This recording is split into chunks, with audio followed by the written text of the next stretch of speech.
Hey guys, welcome back to the Untitled Marvel Project, the show where I, your illustrious host, Tanner Dykstra, am joined by my close confidant and friend, Tucker Hazel, as we break down the latest Marvel content that we get each week.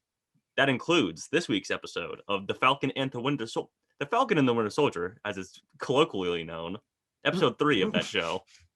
It's the name of the show. That's why we call it that. Yeah. Yeah. But we're here to talk about it. We're here to break it down. Any hot references we got in here? Any big plot points? There was some.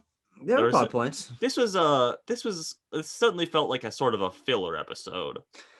Well, it felt like, hey, we promised this would be a globe-trotting action film We're style trotting the TV globe. show, and well, they sure jump from location to location and punch some guys. Yeah. Well, I think we should start from the top. We got the reintroduction of Baron Zemo, Daniel Bruhl as Baron Yes. Zemo. Mhm. And we had an Ocean's 11 style prison break where they describe hypothetically what's going to happen as it actually happens, as we see it happen. So that was neat. Daniel Bruhl's back. He's fun. Yeah. He's a bit more jokey than he was obviously in like Civil War or something like that. But I think that it does have to do with the fact that, like Sam points out, he's playing with their heads a little bit. He's getting a little buddy with them. You know, he's giving them cookies or whatever on his private jet. Yeah. Honestly, I find that whole thing kind of ridiculous. And my problem with this episode as a whole is not only it's pretty tonally inconsistent with the other episodes or from like, pacing perspective. It's longer. Mhm. It's more focused on pretty generic action sequences and like, hey, we're in a bar. We gotta find the person that has the information and then find another person that has the information. But is that this episode is just all convenient. It's all plot convenient. It's all okay. Bam, we're at a place. Oh, this perfect. This person knows exactly what we want. Oh, I'm sure glad you know exactly what we're looking for. I'm sure glad you sure showed up at the exact right time. And my brain turned to fucking mush halfway through because I'm Mhm. like, there's no natural progression to any of this. They're just jumping around, and I don't know. I found it really unsatisfying. Yeah, unlike other Marvel content, which is not that doesn't have any plot convenience. Yeah. But yeah, I think this one just felt a little. I don't know, just felt a little nah. It just felt a little ish. Mm. It felt quite middling, is what I guess I'm getting at. Yeah. But what were you gonna say? I was gonna say, I don't know, middling, yeah, but I think it just feels generic more than anything. It just felt like a Mission Impossible movie. It didn't feel like True. anything Marvel. And Yeah.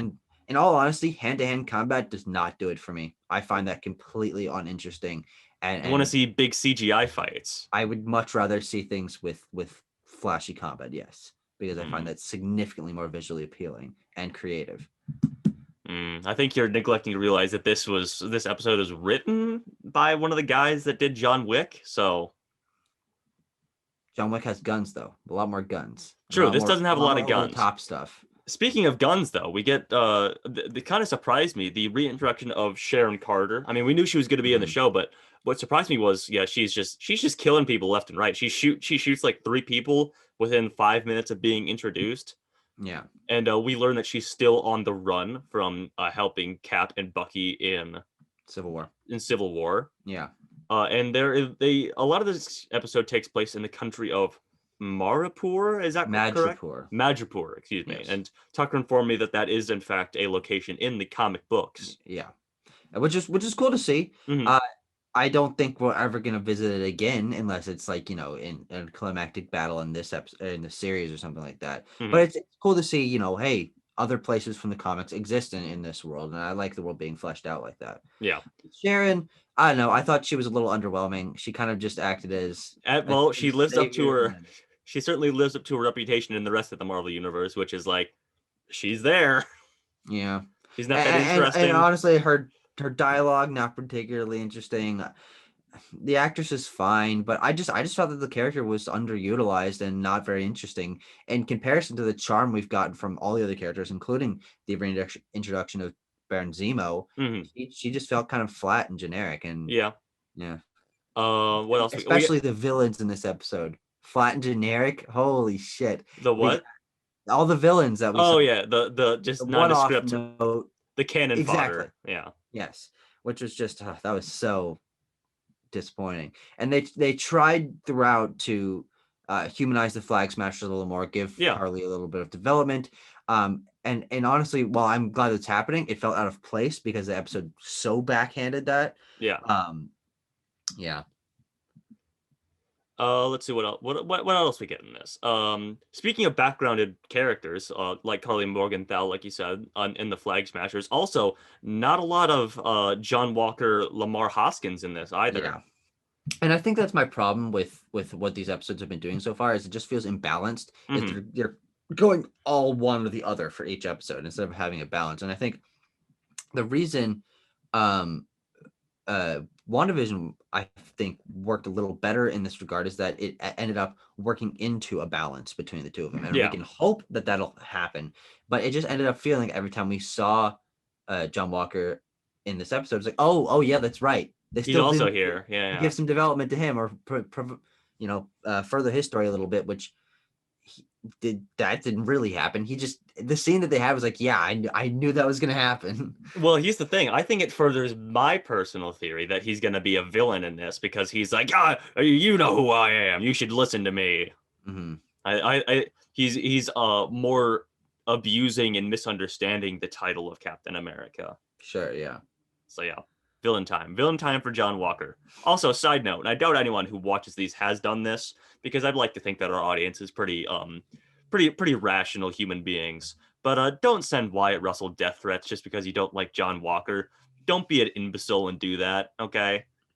And just because I called you an imbecile, don't send us death threats, all right? Find a better way. No, only send him death threats. Oh, find a better way to cope with your emotions than sending people death threats on social media. Yeah. Man, people really fucking hate John Walker. That's my takeaway from this past week. And people just, holy shit, they hate him. and while it's certainly possible that he might end up being a villain, he hasn't done anything like really wrong yet. Well, he replaced Captain America, so that's Marvel stands are so obnoxious. True. What else we got? Wakanda kind of re-involved. Oh yeah, true. We have the first Wakandan that appeared in Phase 4. Apparently it is a sort of a side background character from the Black Panther series. Yeah. Or Civil War. She's clearly Dora Milaje, and she's gonna be representing what I think it's like the Wakandans are now, they know that Zemo is out and about, and they want to fucking find him because he fucked them over. True. And so I'm sure she's just going to kind of be our connection to that. I mean, we don't know anything about her. Maybe this series will flesh her out slightly. I kind of doubt it. At that point, why not just use oh god, what's her name? The main Dora Milaje character. Okoye, yeah. Why not just use Okoye? Because we're already familiar with that character, and it would have been a little more of an episode pop. Yeah. But it's fine. I think tying in the world a little bit more. There were some references to Wakanda throughout. True. What other references did we get? This smiling tiger thing. Oh. Apparently, he's like a D tier like character that doesn't really. Yeah, I looked him up. Apparently, he doesn't actually have like an actual name. They just kind of slapped that little reference in there. Wasn't there another one? Madripoor. That was another comics reference. No, but the smiling tiger thing is just the worst offender of this episode. Is like that basically would just existed to be a mild haha funny for Sam, because they were putting all this stuff like you better stay in character. That means a lot for us. And then they came around when his fucking sister called him and they put it on speakerphone, which was super forced. But he just didn't talk. That was him staying in character, is just not talking all the time. It's like that doesn't do anything for your character. There's no stakes there. I just found that really underwhelming. Sure. I think underwhelming might be the tagline for this episode, is that sure, which is weird, which is really strange because this is the halfway mark of the season. Yeah, we got 3 more after this, it's and then all we're uphill done. from here. We're all uphill from here. We can certainly hope so. We still have to get to I mean, we still have to obviously the big battles between John Walker and the Flag Smashers and the Bucky Barnes Sam Wilson team. So there's a lot of things. There's a lot of ground they have to cover in this when they keep setting up new pawns, I suppose. Yeah, and I think that's why this episode felt a little bit strange, is because at the end of last episode, with the confirmation that, hey, look, we're free, we're gonna go talk to Zemo, Mm-hmm. you know, who knows where it goes from there. I thought, okay, we've set the groundwork, we develop these characters, we interconnect their relationships and stuff like that, and then we have a big, you know, conflict at the end. Yeah. But this introduced like 3 more layers of bad guys, Madripoor stuff. Sam's got to get a pardon for Sharon. Yep. I guess It's too much. Developing from a standpoint of developing the overall narrative of this, what did they sort of accomplish in this episode? They discovered who was making the super soldier serum, and they killed him. just some guy. Yeah. And he's gone forever. I mean, you'd think that'd be a pretty important plot point, is this guy has recreated first time in 100 years the super soldier serum. And of course it is an important plot point, but Yeah. it does feel like they just kind of stomped it out. They met Sharon again. Yep. They freed Zemo. Well, that's what I was gonna say. He has So a sock. after, yeah, he has the sock. Hey, he got the sock, everybody. We're here. Sock! Sock mask. Sock mask might be the highlight of the episode. Yeah. What else we got though? I meant like after they kill the guy who developed the super soldier serum, now they're off to So I think it's some other person that we're not familiar with place. Oh, okay. And Sam Torres is tracking down Mama Danya. Torres. Joaquin Torres. What did I say? Sam. Oh, my bad. Joaquin Torres, rather, is tracking down Mama Danya, who is connected to... Who is dead. Who is dead. And they found out she was dead, but they found out where she was. And Yeah. maybe they're heading there. I can't remember. The problem with this episode is it jumps around so much, and they're introducing characters that we're never going to fucking hear about again. And I mean, the action sequences are fine. I really like the Cyberpunk 2077 set that they were going through in Madripoor. But God, it looks so much like Cyberpunk. It's insane. Speaking of things that it looks like and reminds us of that probably wasn't intentional. There's some weird like Godzilla or like Kong and Skull Island references in this.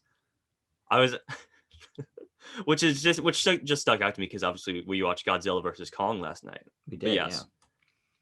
Yeah. That was a fun little thing for me to follow the through line of the episode. But yeah, I suppose usually we're like, all right, what's gonna happen in the next episode? But the plot points were so just kind of muted in this episode that I'm like, I guess we'll just see what happens the next episode. I don't really know what could happen. But yeah, conflict with Wakanda. I don't really know what could happen in the next episode, but usually I say that in a good way, but this time it's not in a good way. Well, yeah, but I think it's because this episode didn't provide us anything new to be excited for next episode to see what happens. We're like, yeah, it's going to continue. And hopefully if we see some of the stuff that we were hoping for at the end of last episode that this episode didn't give us in the next episode. True. And it did, yeah, I think it just felt like filler. And I think that's unfortunate. As a 6-episode series, you'd assume it's a stepping stone. This is a stepping stone between the start of the series and the end of the series. So let's hope that the next 3 are gonna be something. Yeah, we'll be here next week to break it down, hopefully with more enthusiasm and my energy is low today. More to latch on to following the 4th episode of the Falcon and the Winter Soldier. So we'll see you next week.